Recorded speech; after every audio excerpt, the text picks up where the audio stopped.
Let's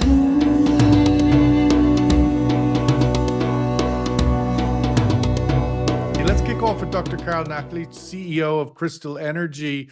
Dr. Carole, we of course had OPEC Plus meeting yesterday, which is their regular every 2-month meeting. No change was expected. We got no change, but anything reading the tea leaves there in the direction of travel from an OPEC Plus perspective? Good morning, Sean. Good morning, everyone. Well, the meeting yesterday did not come as a surprise. We were waiting for some recommendations, which were pretty aligned with everybody expected, that no change in policy. However, there was a repetition of the need to conform to production cuts, promised production cuts, after there were several reports that some members, such as Iraq, Gabon, even the UAE, were still overproducing, but now they promised overcompensation. So we might see even tighter supplies if those members, among others, deliver on their promises. So this is really the main takeaway of the recommendation of the technical committee meeting. Now, the big meeting would be in June when the current cuts are, or the next meeting of OPEC when the current cuts expire. And there is lots of expectations that OPEC might well extend its cuts for the second half of the year.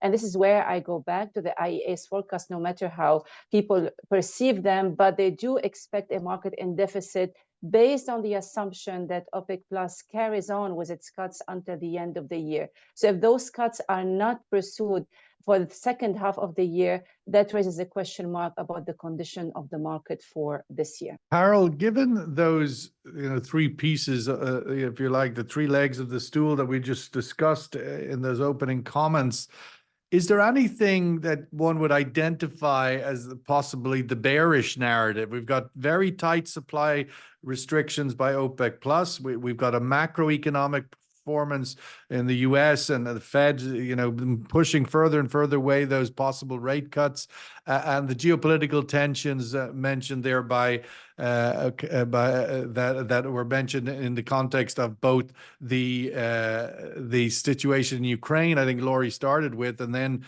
obviously the situation in the Middle East. The geopolitics there is all upward. Is there anything to look at that's bearish? Yes, Sean, there are a few things, actually, I would say, that should keep us cautious about all this overexcitement about prices increasing.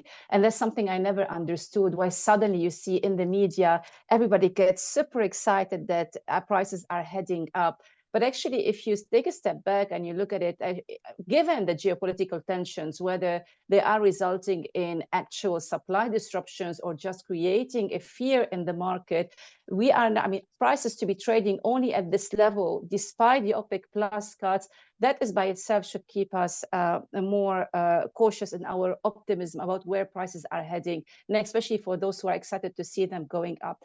And I can think now of several factors. First of all, spare capacity. Spare capacity is above 5-year average and 10-year average as a result primarily of OPEC Plus cuts. So that should dampen the geopolitical risk premium.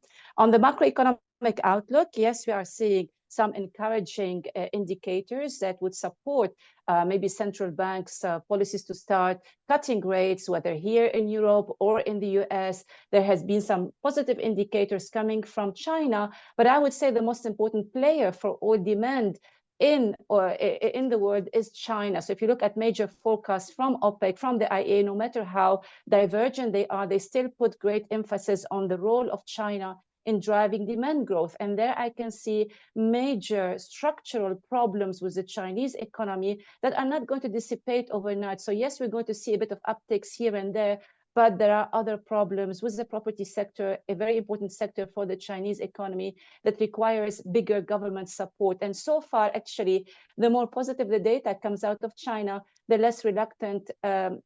more reluctant the Chinese government would be in supporting the economy. The third factor I can think of is all that oil that is still floating in the sea because of diversion of tankers. Instead of going through the Red Sea, they are taking a longer route, and it's a question of time before those tankers reach their destination. Add to that the non-OPEC supply. It was amazing to see that earlier this year, US shale was hit by severe weather, and still it is performing. So it could still respond positively to the increase in prices. So when I put all these factors together, I cannot ignore their impact on the outlook for oil prices, not only for this year, but also for the years to come. From deep in the Black Forest, Carole, anything to add? I mean, the Germany, a critical player in the future direction of Europe, and yet it doesn't seem we're getting any real leadership from there either. Europe is not going to emerge from this window as a leader commensurate with its scale in the economic world. There are two things I would say that look very different today from only 2 years ago, 2022, when Russia invaded Ukraine. That is, first of all, the public enthusiasm or excitement about, supporting Ukraine. That seems to have faded away. You still have, of course, some sympathy, but it's far from being this kind of really emotional support for Ukraine. Hardly anyone today you talk to mentions the ongoing war in Ukraine. I guess this is something that Putin has been betting on, the fatigue from the ongoing war. Despite the warnings in the media, despite politicians saying we need to support Ukraine, the public perception has completely changed from 2022. The second thing that I notice has changed is the attitude towards the energy transition and climate change, supportive climate change policies. It seems that what we had in the past, again, before 2022, the super excitement about saving the planet from further warming and pushing for green energy, it has changed in Europe. You don't hear about that much, again, among the people who are more concerned about how much they are spending when they are going to supermarket, how much they are spending every time they go to the petrol station. It is the cost of living that is on the mind of people much more than the climate change. So for me, 2022 is a landmark for Europe from the energy perspective, 22 from or the political 24? perspective. Sorry. 2022, when Russia invaded okay, Ukraine. right, Yeah. right. So it was a landmark, and we're seeing Right. today lots of changes compared to that landmark here in Europe. Well, just the last word on that. I mean, from the point of view of the OPEC Plus alliance, I mean, one of their saving graces, I mean, not that it's a saving grace, but ultimately reality is that very few of them can actually increase supply. So even if you wanted to cheat, quote unquote, as it's called historically, you wouldn't be able to. Where are some of those weaker members in terms of capacity rebuilding after COVID, likes of Nigeria, Angola, other African producers to bring back capacity and challenge this harmony? Sean, Angola left OPEC. No, I know they left, but ultimately they still produce oil, right? I mean, in a sense, the leaving of OPEC is the challenge.